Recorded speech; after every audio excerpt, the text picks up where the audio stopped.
저는 이제 책을 주제로 작업을 하는 작가이고요.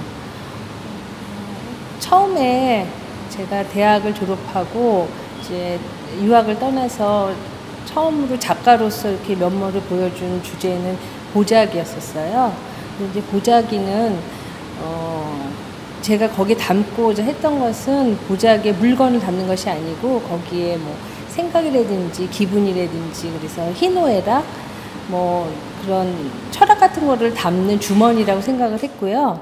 최근에 하고 있는 책 작업은 마찬가지로 그 안에 그 지식이라든지 뭐 정보라든지, 그래서 최초에 제가 보자기를 통해서 담고자 했던 거하고 틀은 마찬가지인 것 같아요. 그래서 지금 크게 생각하면 책은 하나의 강혜란의 보자기였다라고 생각이 들고요. 방법적인 면에서는 이제 많은 변화가 있었는데, 처음에는 이제 석판화로 그림을 그렸다고 한다면 점점 그것이 이제 오브제로 바뀌었었고, 또 페인팅으로 바뀌기도 하고, 그러다가 이제 테크놀로지를 접하게 돼서 거기에 불빛을 넣어서 현재는 지금 LED 라이트가 반짝이는 그런 빛나는 책으로 되어 있고, 최근 들어서는 뭐 영상 작업이라든지 오브제 작업, 페인팅 작업을 병행하고 있습니다.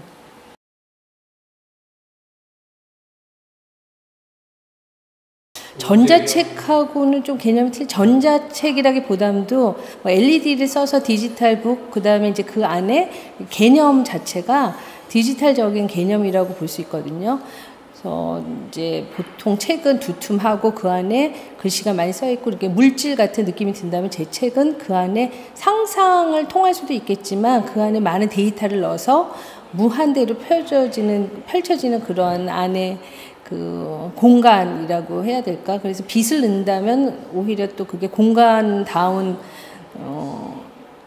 내용을 함축하고 있는 거라고 생각을 해서, 그래서 이제 빛을 넣기 시작을 했고, 그게 공간임을 나는 스스로 빛을 발하는 그런 그러니까 귀중한 존재이다라는 거를 좀 빛을 발하는 걸 통해서 이제 나타내 준다고 볼 수 있고요. 그리고 그 안에 이제 정말 무궁무진한 그런 가상의 세계가 펼쳐 있다고 생각을 했을 때 그 책의 개념이 물질에서 비물질로 바뀐다고 생각을 합니다.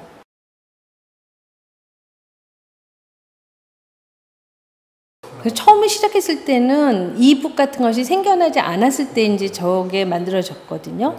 그런데 이제 그런 테크놀로지가 발달하다 보니까 저를 능가한 그런 것들이 많이 나왔지만, 제가 그 책의 형태를 고수하고 있는 건요, 그래도 정보는 또 뭐 그런 컴퓨터나 이북을 통해서 한다고 하지만, 우리가 꼭 뭐 인간이 어떤 철학이라든지 문학이라든지 그런 것들은 어떤 감동을 가지고 있어야 되기 때문에 책의 형태를 유지하는 건 굉장히 중요하다고 생각을 해요, 저는. 그래서 그 안에 뭐 모니터를 넣든 빛을 넣든 상관없이 책의 형태로 제 가슴에 꼭 안기는 그런 한 권의 책이 되는 것처럼 그런 책의 형태는 유지하고 싶습니다.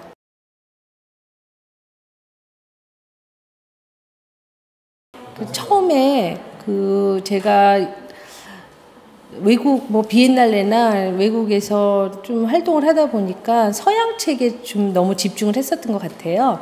이제 그 주제 자체도 뭐 숭고라고 할지 뭐 이제 그런 또 책의 역사라든지 아니면 뭐 미술사 관계해서 너무 서양 쪽에 집중을 했었다고 이제 스스로가 판단이 됐고요.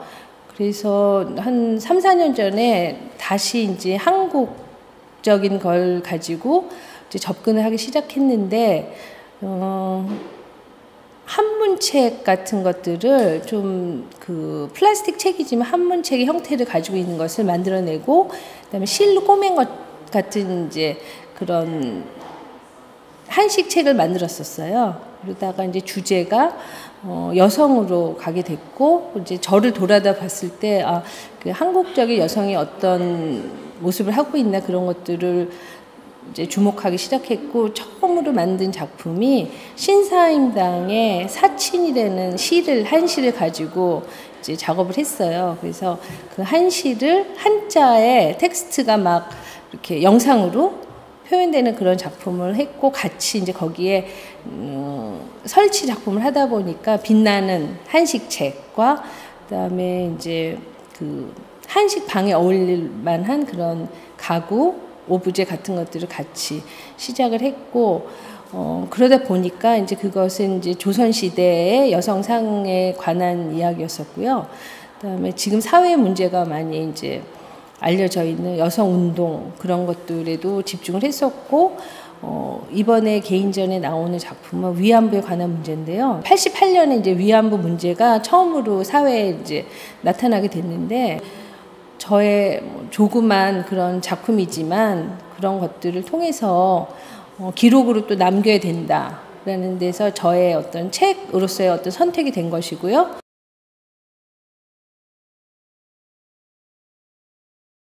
이건 이제 디지털 북 프로젝트라고 해서요.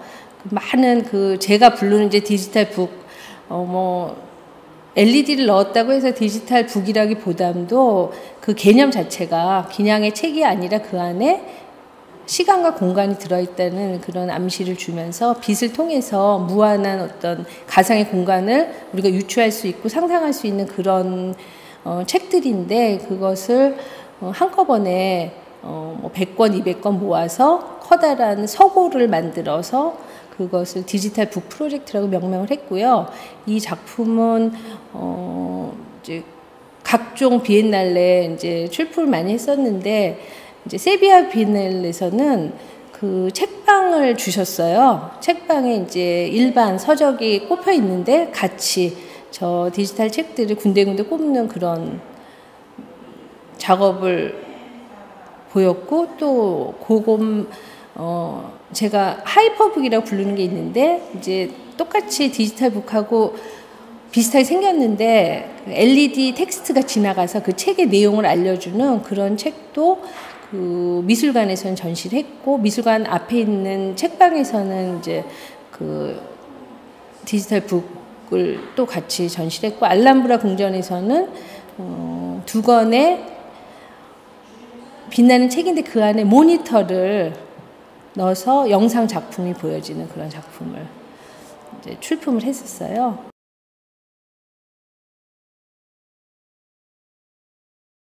제가 일본에서 돌아오면서 일본어 끈을 놓지 않고 계속 활동을 하고 있었거든요. 그래서 이제 개인전도 여러 번 했고, 또 주최하시는 분이 제 작품을 계속 보고 계셨었나 봐요. 그래서 이번 기회에 한번 그런 퍼머넌트 콜렉션으로 한번 했으면 좋겠다라고 얘기를 하셔서 했는데, 이제 거기에 퍼머넌트 콜렉션 된 분들은 제임스 터렐이라든지 좀 유명하신 분이 많이 있어서 굉장히 영광스럽게 생각을 했고요. 이제 거기에서 렉처 같은 것도 계속 요청을 해서 했는데 온 동네 사람들이 다 오시는 거예요. 그래서 일반적인 그런 미술 애호가나 그런 분들이 아니고 그 동네 분들이 거기에서 뭔가 강의를 한다 그러면 다 오셔서 밤매다가 오시고, 그런 분들이 복장도 그렇게 앞치마에 두건에 그렇게 쓰고 오세요. 그런 게 이제 일반 사람들을 미술 쪽으로 끌어당기는 그런 힘이 굉장히 이제 훌륭했던 것 같아요. 그래서 니가타는 특히 이렇게 지진이 많잖아요. 그래서 거기에 어떤 버리고 간 이삿짐 같은 것도 널려 있기도 하고, 어떤 부분은 찌그러졌는데 유리로 평평하게 잡아서 거기에 작품을 놓는다든지. 그러니까 이제 주민들이 죽어가는 도시가 살아나고, 여름이 되면은 많은 관광객들, 애호가들이 그 시골로 모이니까 이제 점점 도시가 살아나니까 굉장히 협조적이신 것 같아요. 그래서 강의도 직접 들으시고, 또 거기서 자원봉사도 많이 해주시고, 그래서 굉장히 활기찬 그런 것 같아요. 베니스 비엔날레 그런 거 가봐도 주민들이 그렇게 참여를 하는 거는 못 느꼈었거든요. 근데 거기는 이제 주민들이 협업을 통해서 많이 관여를 하시고 그런 것들이 되게 좋아 보였습니다.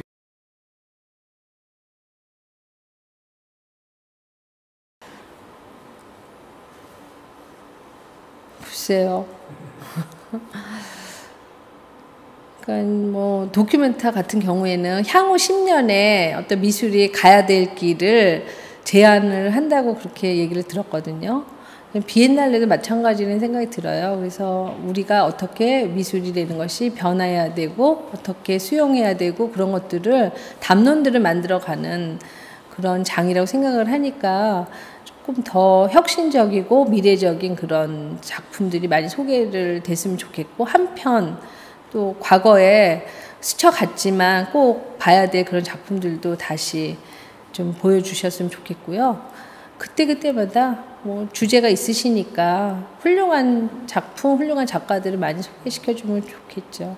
그리고 아까 일본 그것처럼 또 시민들을 뭐 이렇게 같이 뭔가 참여하는 그런 예술의 장이 돼도 좋을 것 같습니다.